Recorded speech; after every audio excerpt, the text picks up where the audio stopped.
Le Covid-19 peut se transmettre par le biais de gouttelettes respiratoires expulsées par le nez ou par la bouche.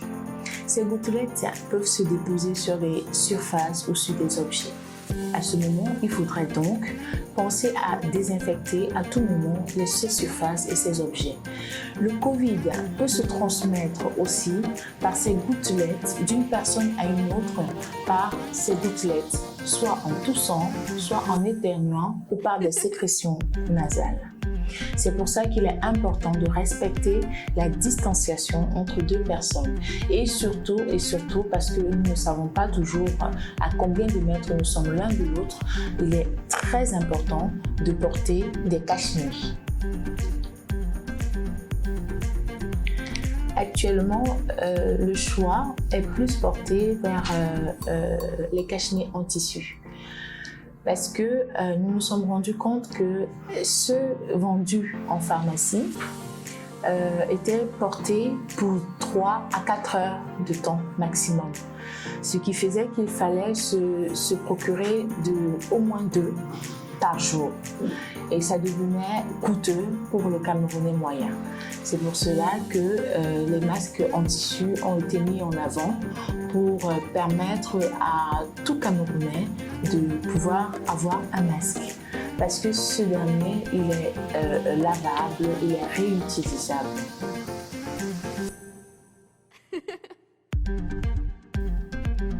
Il répond aussi à un besoin d'accessibilité pour pallier à la pénurie de masques vendus en pharmacie. Bien sûr que les cache-nez en tissu nous permettent de nous protéger du Covid-19 parce qu'ils nous empêchent d'être en contact avec les gouttelettes respiratoires qui peuvent provenir d'une personne lambda. Le cache-nez, comme ça s'entend, hein, ça cache le nez, ça cache la bouche. Ça fait que même si nos mains ont été en contact avec le Covid-19, il nous empêche d'avoir un contact direct avec notre bouche et notre nez. Donc il est très important d'avoir ce cache-nez en tissu. Et il faudrait bien sûr que ce cache-nez en tissu soit dans les normes telles que prévues par l'Agence des normes et de la qualité.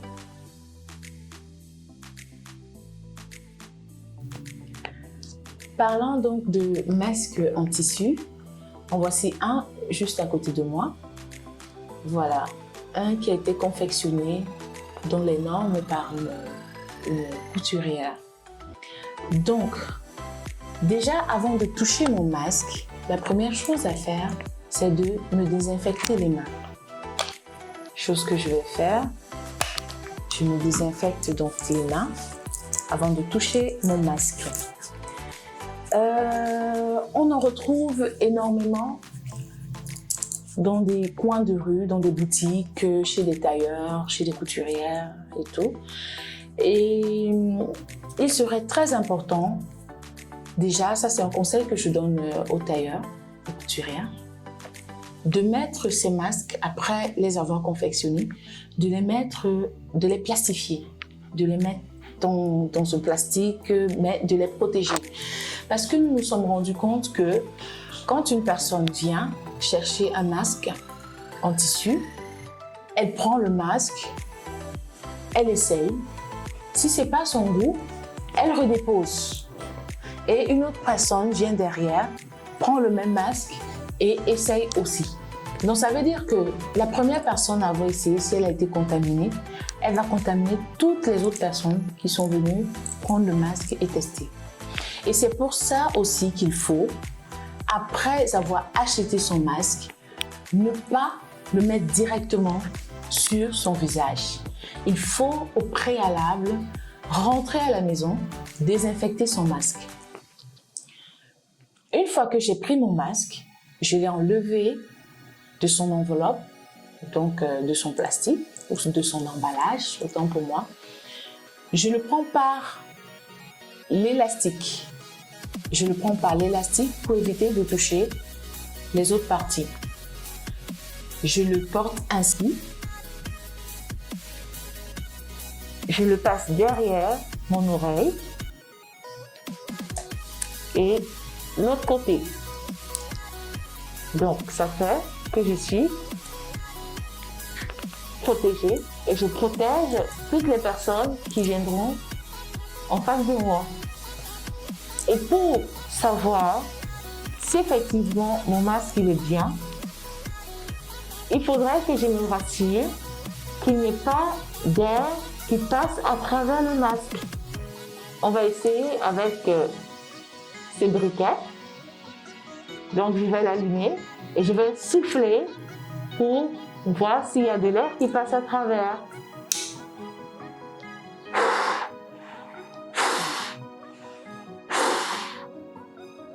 Je constate qu'il n'y a pas d'air qui passe, alors je peux dire que mon masque est bien et qu'il respecte les normes.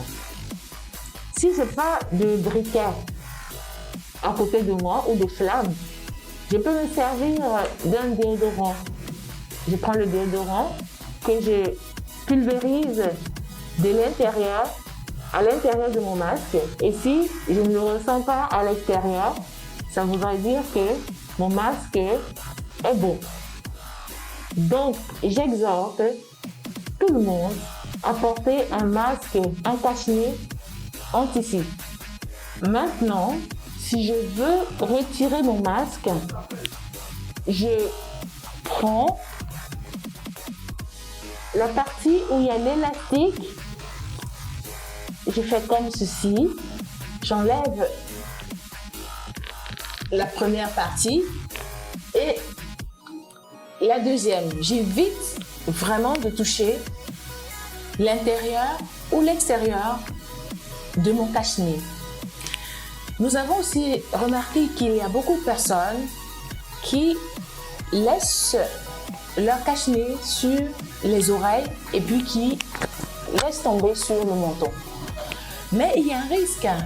En laissant tomber sur le menton, mon menton, justement, peut toucher la partie extérieure, la partie qui est exposée. Et à ce moment, s'il y a le virus sur cette partie, je l'ai déjà touché avec mon menton et donc je me suis contaminée. Donc, il faut éviter de laisser les masques pendre sur le menton. Si je veux enlever mon masque, alors que je l'enlève complètement, je le dépose sur une partie très propre. Et après, si je veux le remettre, je reprends mon cache-nez et puis je le remets, simplement. Comment est-ce que je conserve donc mon cache-nez? Une fois que je l'ai enlevé, je le lave avec de l'eau et du savon. Je peux faire bouillir mon eau avant de laver mon cache-nez. Donc, utiliser de l'eau bouillante avec du savon pour laver mon cache-nez. Une fois que je l'ai fait, je le fais sécher au soleil. Après, je le repasse. Une fois que j'ai repassé mon cache-nez, je le conserve dans un bocal en plastique, ou alors je trouve une partie, une place, un endroit où vraiment qui n'est pas exposé pour éviter de le mettre en contact avec d'autres surfaces qui posséderaient un quelconque virus ou microbe. Il serait aussi important d'avoir plus d'un cache-nez parce que quand j'ai lavé celui-là et qu'il faudrait bien que j'utilise un autre le temps qu'il soit désinfecté. Donc, il serait important d'avoir 1, 2, voire 3 cache-nez à sa disposition. Je tiens quand même à préciser que ces cache-nez en tissu ne sont pas et ne doivent pas être utilisés par le personnel soignant. Ce sont des cache-nez qui ont été mis en avant pour la population, pour un certain type de personnes qui peuvent se procurer des cache-nez en pharmacie. Au jour d'aujourd'hui, il est important, voire obligatoire, que chacun de nous puisse avoir un cache-nez. Et c'est pour cela que les cache-nez en tissu ont été mis en avant. Donc, il n'y a plus de raison que quelqu'un se retrouve dans la circulation n'ayant pas un cache-nez. Merci.